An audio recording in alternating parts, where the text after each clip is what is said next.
ক্রিকেটে আগে একটা কথার বেশ প্রচলন ছিল, টস উইন তো ম্যাচ উইন।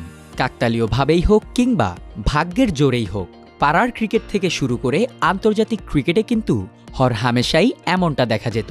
তাই তো এই টস উইন তো ম্যাচ উইন কথাটা বিশ্বাসও করত অনেকে। তবে বর্তমানে ভারতের অধিনায়ক রোহিত শর্মার টস ভাগ্যকে দেখে তারাই হয়তো বলবে কিসের টস উইন তো ম্যাচ উইন, বরং এটা হবে টস লস তো ম্যাচ উইন।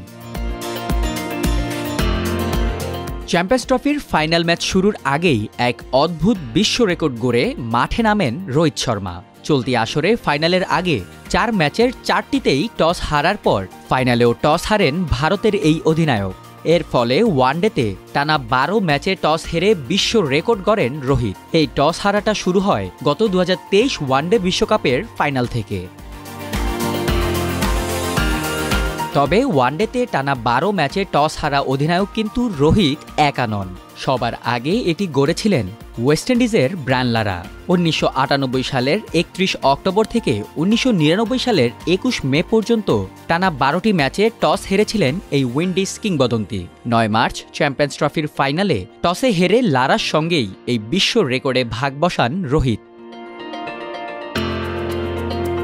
তবে অধিনায়ক হিসেবে টস হারার রেকর্ডে রোহিত যৌথভাবে শীর্ষে থাকলেও দলগত দিক দিয়ে সবার উপরেই আছে ভারত।